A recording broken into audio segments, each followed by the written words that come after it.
Welcome to COP209, Implementing Resiliency with AWS Cloud Operations. I'm Greg Eppel. I have been at Amazon for almost 6 years. I'm in a role called the tech leader role, so I'm the tech leader for cloud operations. I effectively run an internal technical community of about 600 practitioners around cloud operations. And so today I'm going to basically talk to you how you can use cloud operations to implement resilience into your application. So we got a fairly simple agenda. I'm going to first of all talk about why resilience matters. Then I'm going to talk about the AWS Cloud Ops model. Then we're going to go into the foundation for resilient applications. And then we're going to talk about two specific services, the Resilience Hub service and the Elastic Disaster Recovery service, or DRS for short. We do have some of the product managers from Resilience Hub sitting at the back of the room here, so they can take your questions after, if I can't answer them. And then we're going to go, and I'm going to basically go through those two services and show you how they help you implement resilience and how this ties into AWS Cloud Ops.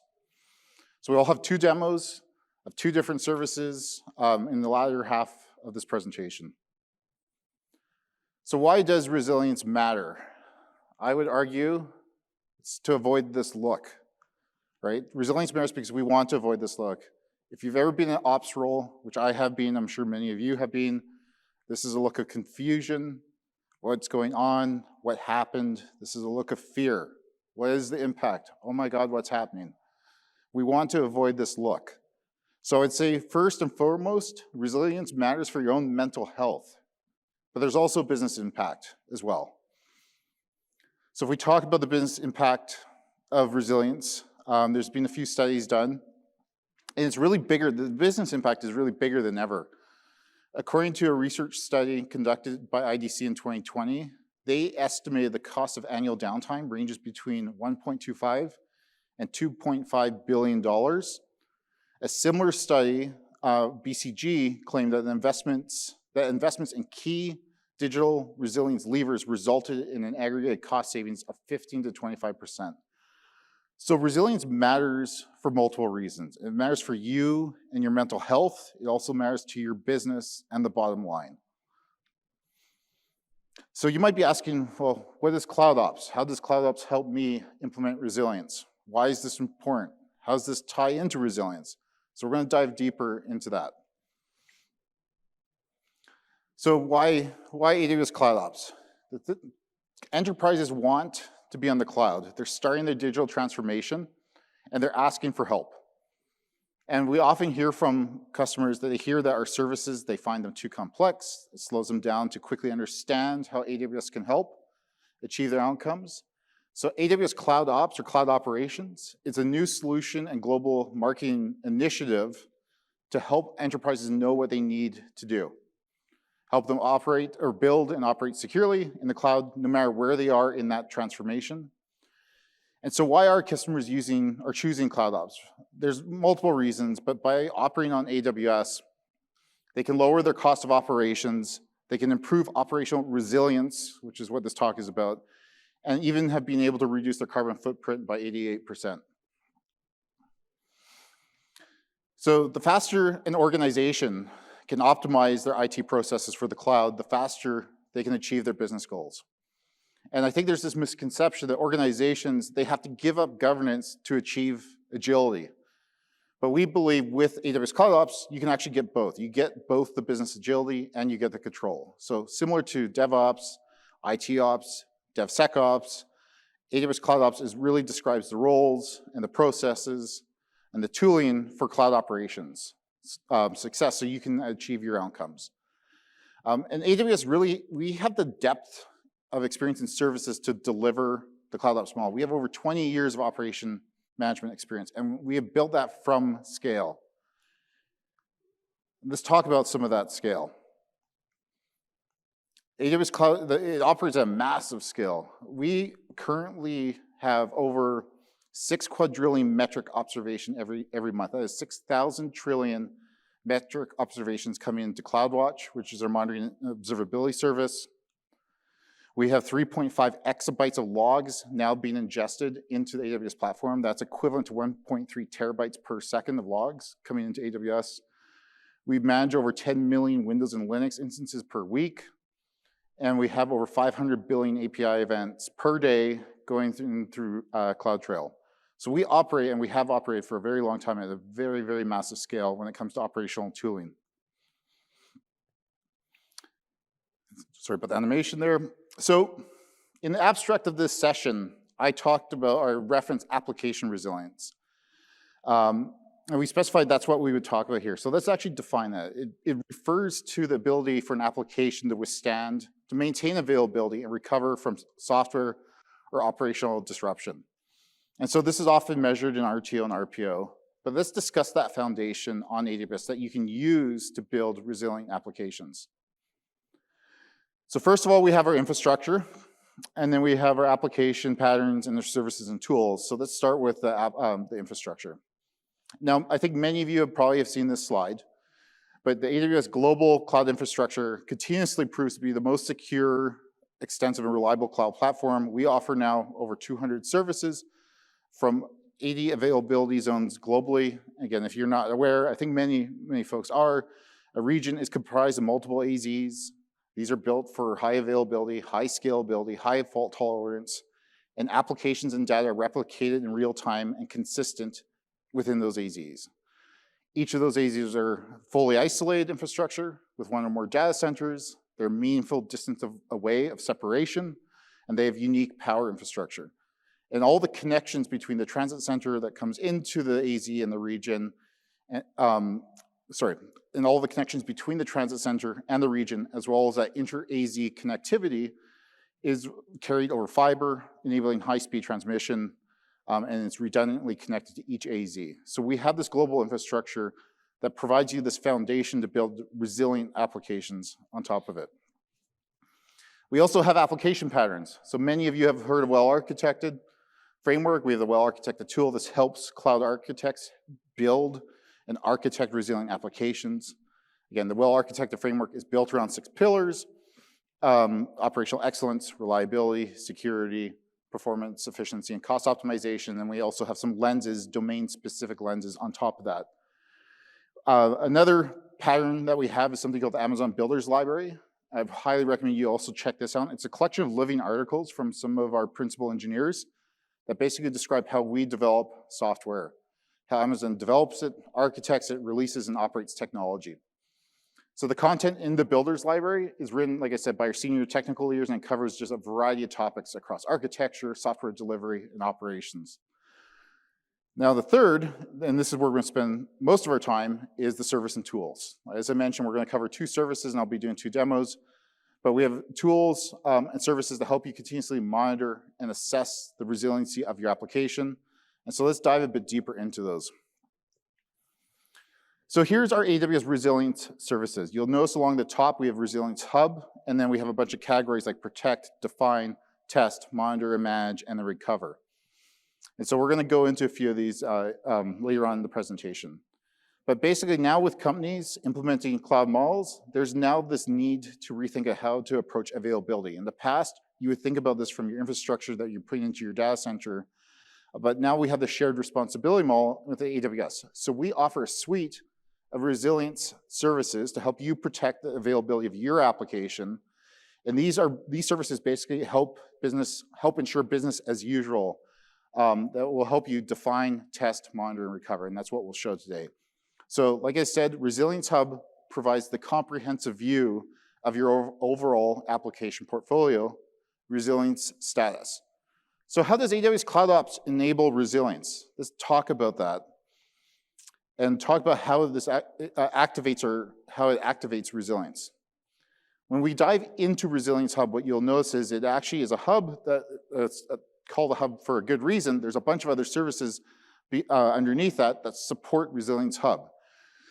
So we have Amazon CloudWatch. Like I said just a few minutes ago, we're ingesting exabytes of logs, quadrillions of metrics. So CloudWatch plays a really big part in Resilience Hub in terms of the alarms and the tracking the health of your application through synthetic testing.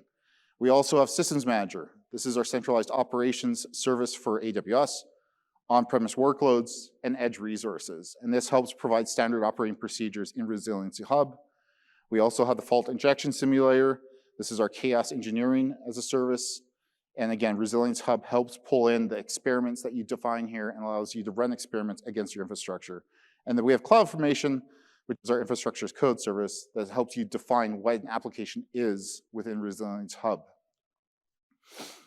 So let's talk about some of the key benefits and some use cases, and then let's do a demo. So some of the key benefits of Resilience Hub, as opposed to on-prem data center, business continuity and disaster planning, which really uses semi-annual or annual resilience testing. With Resilience Hub, you can do continuous validation and tracking of your resilience. You can decide the frequency of your tests. You can do this every release, monthly, once per sprint. But the point here is that you control this, and you can do it on a much more regular basis. You can have the confidence that your application will consistently meet those targets, and I'll show you how we score the application and those targets. And you can identify issues before they're in production and before they actually can cause an outage. And so some of the use cases here, you can use Resilience Hub with a fault injection simulator to simulate real-world failures. And this helps you validate the effectiveness of your recovery standard operating procedures and alarms, and helps you protect those mission-critical apps. This also helps you with the cost effectiveness of the AWS cloud, so it helps you optimize business continuity by reducing those recovery costs. And it keeps an audit trail of events during planned and unplanned outages. So it helps you maintain, help you meet compliance with regulatory requirements. So now we're demo time, demo number one. I'm gonna show you 4 things. So we're gonna go through, oh, I think we switched a bit too soon there. If you could just go back for a second.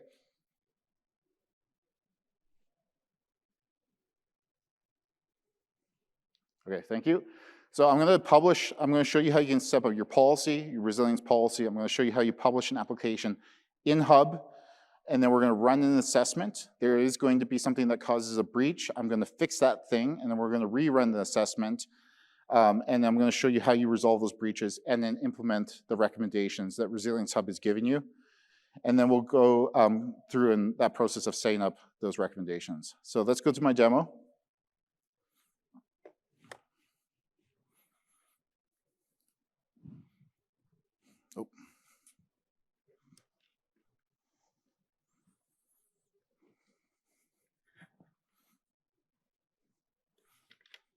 Yeah, I'm having issues with the presentation here. AV support, please. Sorry about this, guys.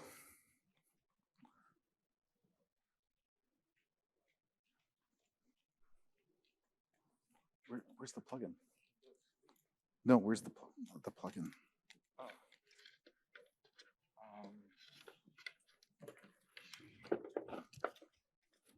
That should have been plugged in. Okay. Sorry, guys, about this. We'll give us 1 second. I do. Yeah.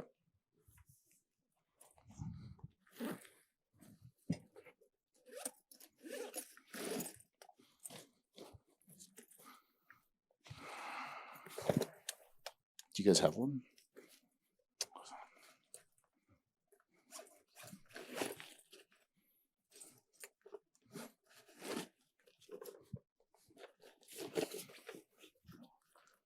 No, Gene. You don't have no. There you go. All right. Just give me 1 moment here.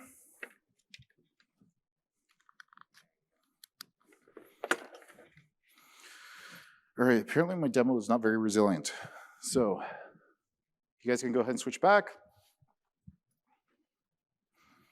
And we'll just cut that out of the recording. Okay, so what I'm gonna show you, the reason I have this page up is I'm showing you an application we built as part of another set of services.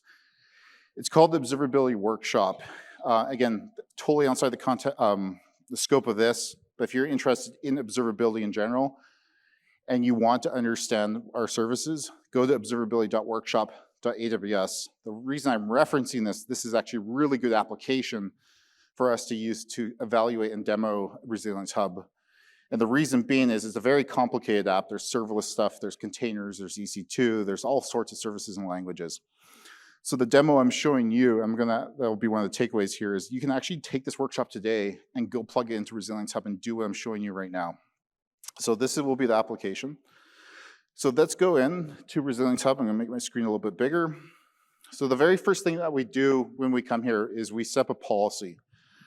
And I am doing some cooking show magic. I've already done this just to streamline the demo, but we have an application already set up, and I'll walk you through the steps I took to do this. But the first thing you want to do is create a policy. So you can go ahead, you can create your own policy, or you can select from some templates. You give it a name, you describe the tier of the application, and then you go through and say, I want this much RPO, or these are my targets, my RTO targets, my RPO targets. Or you can simply go ahead and select a policy that we have provided. So there's some suggested policies that you can use, and you can see how these may change based off the type of application. So a critical application will have a certain RTO and RPO around the application and the infrastructure, where a global critical application is going to have a much lower RTO and RPO. So I've already said I actually have two policies here. And then when you go in and create an application, which I'll show you next, you're assigning the application to a policy. So this workshop I just talked about, it's a pet adoption website. So you'll see this reference to pet adoptions or pets throughout this demo here. But I've already created an application. It's already breached. It has a resiliency score. And we'll go into that in a second, but I'll show you how I created this. So I click Add Application. And there's a few different ways I can define an application. Now remember I said CloudFormation is one of those things that supports Resilience Hub, and it does that because it helps you define the boundary and the structure of your application.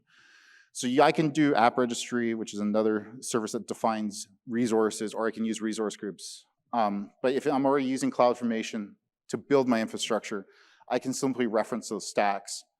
I'll just go ahead and pull in, let's take a look at this one here. And what that will basically do is when I go next, oops, let's give it a name, test. And when I go next, it's going to then start to pull in those basically identify those resources, and then I can set a policy, and then I review and publish. And so now my application is being defined, the resources are in there, and I've set a policy. And then the Resilience Hub will start to do assessments basically against that what I have defined as an application. So I'm not going to fully go through this process. It takes a few seconds. In the interest of time, I've already done this. So we have this pet adoption site. And so once you've created your application for the first time, there's this workflow that you follow. You publish the application and its resources, and then an assessment will kick off, and that will assess your resiliency. And then it's going to give you a bunch of recommendations to make your application more resilient. And then finally, we can run experiments. So what you'll see here is my site, based off that workshop, has a policy attached to this, and that policy has been breached. So let's go a bit deeper into that and figure out why. So on my application here, you can see my resilience score is 42, and the PMs, if you have questions on how this is calculated, I'm sure they'd be love to answer those questions afterwards. I don't have any alarms on this right now, and I do have one experiment I've actually run against this application. But let me go in and actually show you one of these assessments. So the first time you create the application, an assessment is run, and you can continue to run more and more assessments. So the very first time I ran this, let me go to, or the second time, and you'll see I have not resolved this thing right here, and I'll show you what that thing is. It's an issue with an S3 bucket. So there's a storage component here, there's a bucket, and if I go over to resilience recommendations, and I'll just scroll down to the one that's breached, it's going to give me more information about why Resilience Hub thinks this is an issue. So it's going to go in here, and it's going to give you some options on how you can fix this. But basically, this particular component does not have versioning enabled on the S3 bucket, and so that's why it's breaching. We want your S3 buckets to have versioning enabled. So you can go through here, and I'll give you more info basically about these resources, and if you want to optimize this for RTO and RPO, for cost, or for minimal changes. There's different recommendations that come basically out of this. On top of this, there's also operational recommendations. So we start with resiliency recommendations, things you change in your infrastructure to make it more resilient. But then we also have operational recommendations. And there's three types of those. There's alarms, so in CloudWatch alarms. There's standard operating procedures. These are SSM documents, systems manager documents. Again, I talked about these services earlier, and then we have the fault injection templates, experiment templates. So in this earlier assessment, when I created my application, I had no alarms created whatsoever. I had no standard operating procedure documents created. And this first or second assessment has told me, you know what, Greg, I think you need these 73 alarms.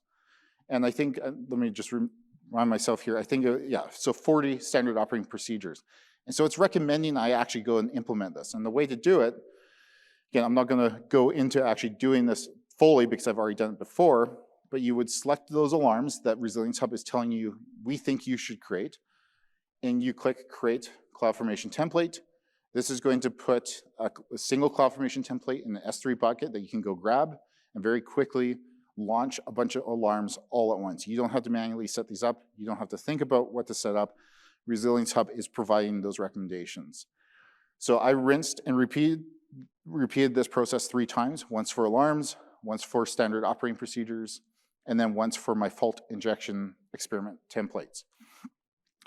And so now I'm going to go to a more recent assessment that I did earlier this afternoon and show you what that now looks like. So if I go to my most recent assessment, what you'll see here is there are no more operational recommendations. I have created, because the filter here says not implemented, so I have now created all those alarms, all those SOPs, and all those fault injection experiment templates here. I can go ahead and look at the ones that I've implemented, but those have all been implemented. So I've checked all those boxes basically from what Resilience Hub was recommending I do. But we still have this issue. There's still that resource, that S3 bucket, that does not have versioning enabled, and that's causing this policy to breach that we have associated with the app. So let's go fix that right now. So I'm going to go ahead, go into S3. This is the bucket that is causing, or that's associated with my application that's causing this issue. And let me try to make that just a bit bigger on the screen here. And so we're going to go into this and we're going to enable versioning. So I'm going to click enable and save changes. So we'll give this a minute. And I'm going to go back to Resilience Hub. And we're going to do a reassessment. So this will take a minute, and it's going through and it's checking all the things in my application, all the resources I have against best practices. And in a moment here, we should see this go green, where it says compliance status. So wait patiently here. I'll refresh once or twice.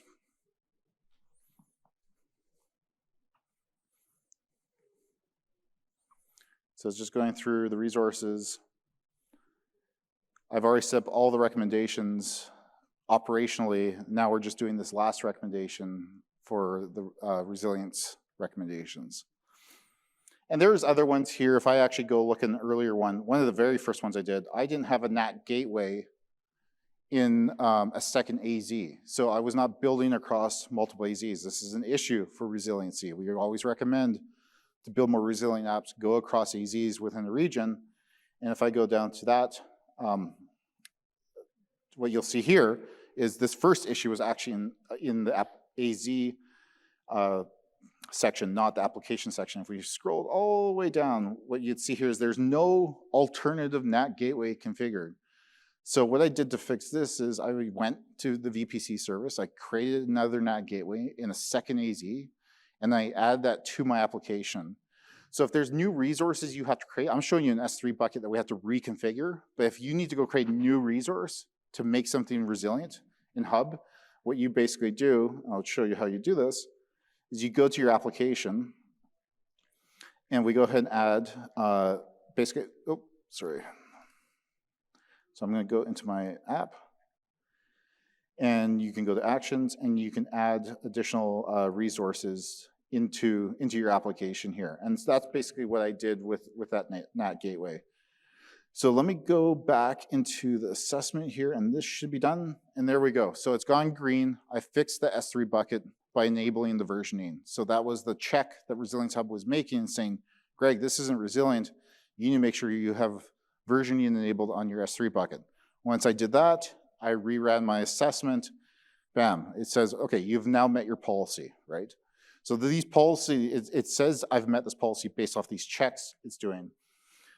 One of the last things that you can do here, and we don't have the time because it takes some time to run these experiments. Sometimes you often will want to run them for hours or days, and we obviously don't have that much time to do that.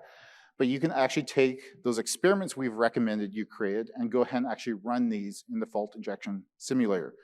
So I'll actually show you what that looks like. We'll kick one off, and in a few hours it will be done. And you'll have to take my word for it that it worked. So there's a bunch of different templates for my application that Resilience Hub recommended. So there's things like, for example, breaking a security group in Lambda, or throttling a Lambda function, or creating other issues on your SQS queue policies. So these are things that we think, or that we have seen and observed, and customers have seen and observed and talked to us about things that could break your application. These are things that we want to make sure we can withstand by building resilient architectures. So I can take one of these, and this, for example, we'll take this we're going to force this specific Lambda function to get throttled. So we're going to simulate that failure, and I'm going to click Start Experiment. I'll have to just confirm that I actually want to start this. And we'll take a moment, let this thing spin up, and I'll show you what that experiment looks like. But this is something, again, like I mentioned earlier, you can do this as often as you want. This is not something you do once a quarter, once a year, where you typically would do that sort of testing and simulation in your data center. You can do this continuously. You can do this after each sprint, after each deployment, this assessment of your resiliency. So this experiment is now running, and it'll take a moment to kick off here. But this one is set to run this experiment around throttling of your Lambda function. This will run for 60 minutes, and then that test will conclude. So we obviously don't have the time to wait for 60 minutes, so we'll just let this thing run. So that's basically a high-level, 200-level overview of Resilience Hub. Just to recap, what you do is you define the boundary of your application. You can do that through CloudFormation, through resource groups. You then assess the resiliency. You set up the recommendations. We're recommending you to make changes or to bring in additional resources, implement alarms, experiments, as well as standard operating procedures. And you do this continuously and try and get that score as high as you can. My score right now is 41%. I was just talking to Tony here, who's our PM for this service. Once these experiments run, that score will go up dramatically. So that was the last step here. And he could talk about how they're all weighted for you guys as well. So let's go back to my deck, because we still have one more service to talk about and one more demo.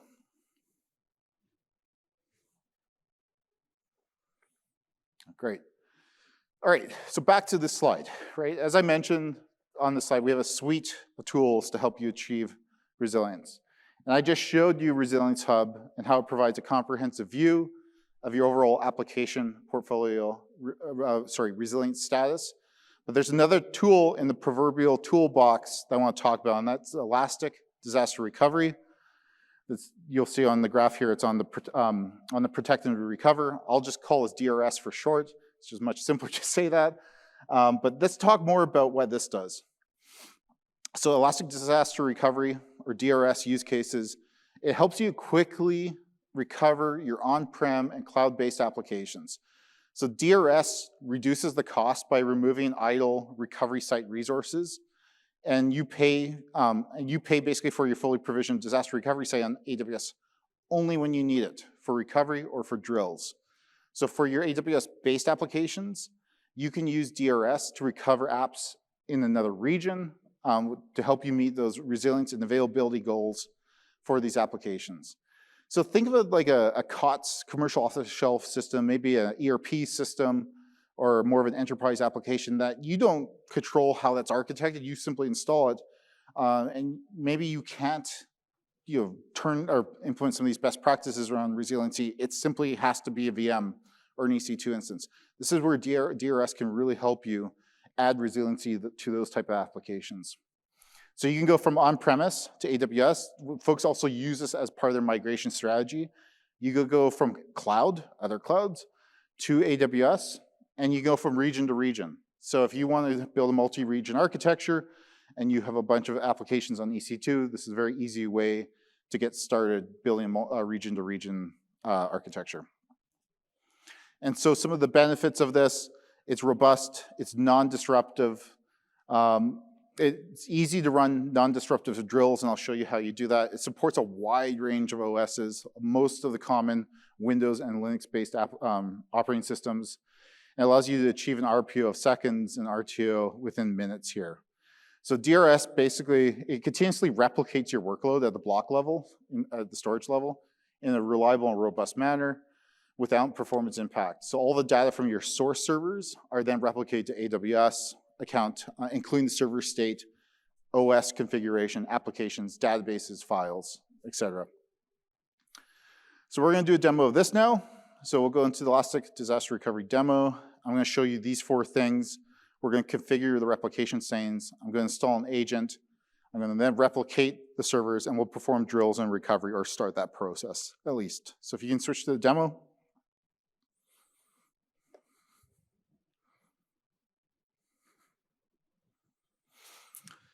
All right, so let me go over to EC2 instance I have set up here. And I'll show you how this is set up. So I'm going to zoom in just a little bit. And I have spun up this server called, oops, let me close that. I'm going to assume this is some generic ERP system. We don't have a lot of control over how this thing's architected. We simply have to run it on EC2, and those are our constraints. So we have this Windows server. It runs our ERP. And I want to basically get this running in DRS. So what do I have to do?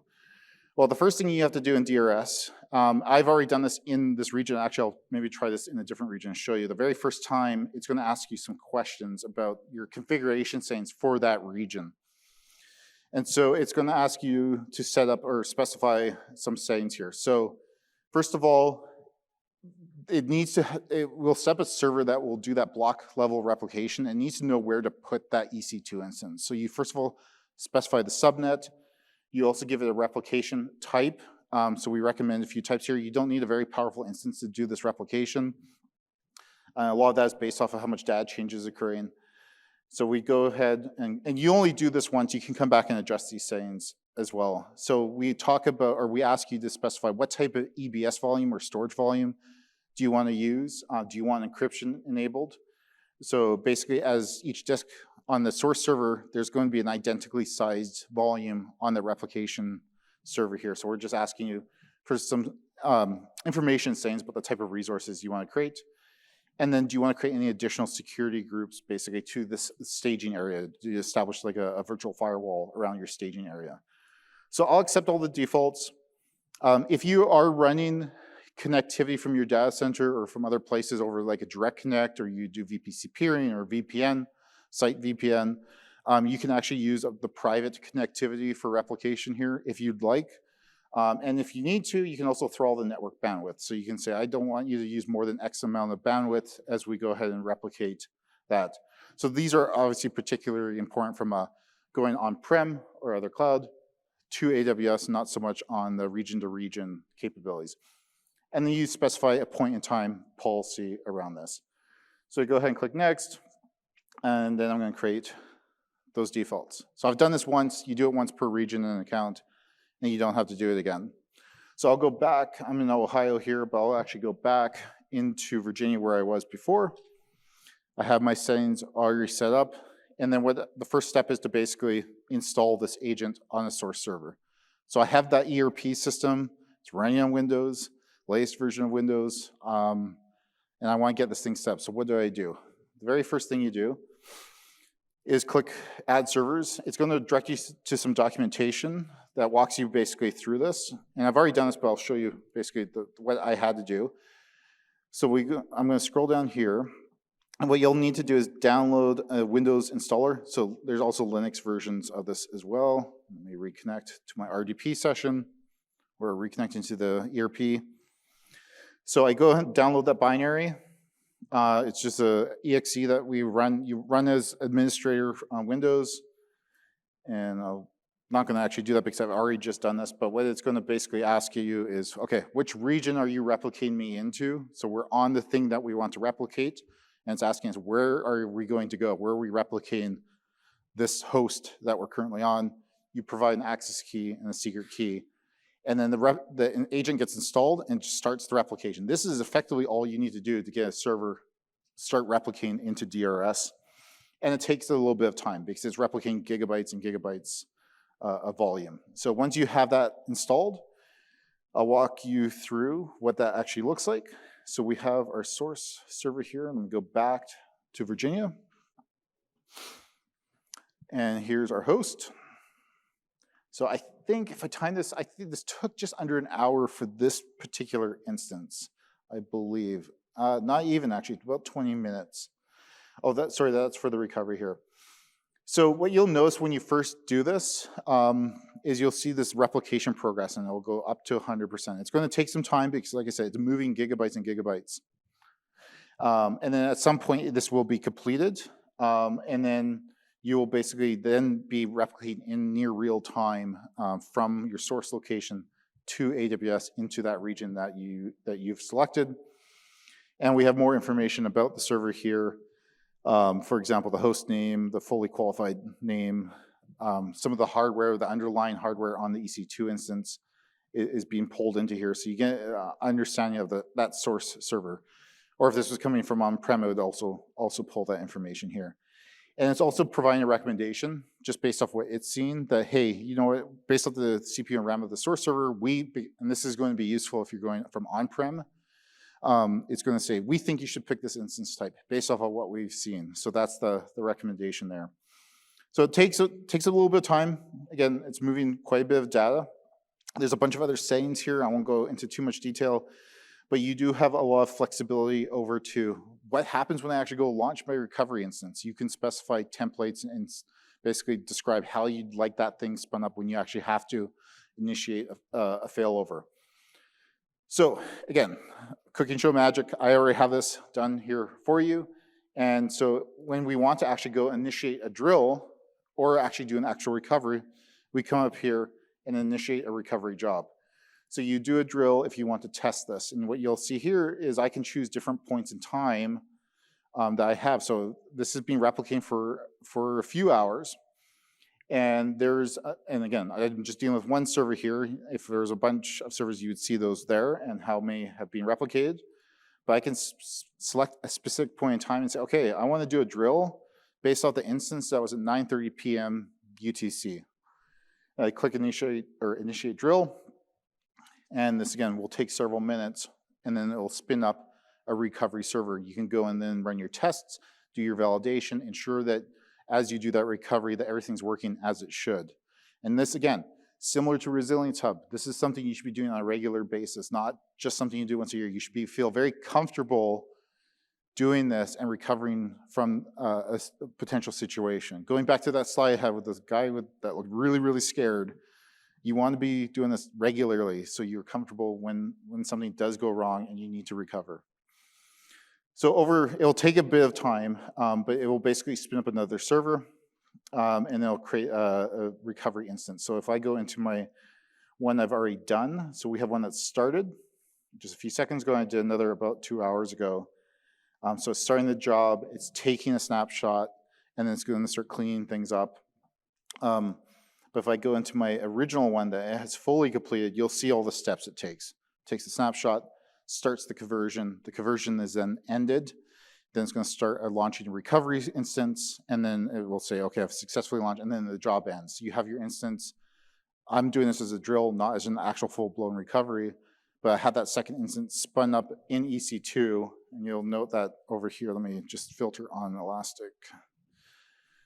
Let's see here. Oops.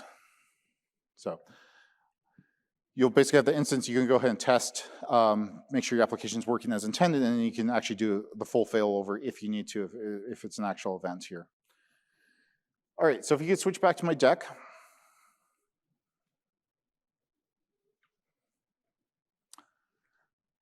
So key takeaways. As I mentioned earlier, the AWS Cloud Ops model describes the roles, the processes, and tooling for your cloud operations success. This drives outcomes, a lot of outcomes. One of them being resilience, but also agility, availability, ease of use, speed. So by adopting a Cloud Ops model, the AWS Cloud Ops model, it's going to help you achieve these outcomes. And obviously resilience is the subject of this talk, but it's also a very important thing for a lot of customers. AWS resiliency services are supported by AWS Cloud Ops services, CloudWatch, Systems Manager, CloudFormation, Fault Injection Simulator. So all these services that are in the Cloud Ops model, they are core services to making Resilience Hub work. And AWS Resilience Services, again, that eye chart where we had Hub along the top and a bunch of services in each of those categories, these resilience services help you ensure business as usual. So I have 3 calls to action. The first is visit the AWS Cloud Ops webpage. The link is up there. Try Resilience Hub today, or tomorrow, next week. Go to observability.workshop. That will help you launch, and it also has the benefit of introducing you to other services, but go launch that workshop and then add it to Resilience Hub and try this out. So what I just demoed here today is based off that workshop, and I simply turned on Resilience Hub on that workshop. So you can go and do what I just did at your own computer later on. And then lastly, take this AWS training if you want to know more about Elastic Disaster Recovery or DRS. I want to thank, forgot this last slide. And then we learn in-demand skills. So there's 2 QR codes here, our AWS certifications and AWS Skill Builder. So please check both of these out. And I want to thank you for attending my session. I'm happy to take questions up at the front. We have Tony from the Resilience Hub service here. He's sitting in the back. I'll have him come up here as well. But thank you very much.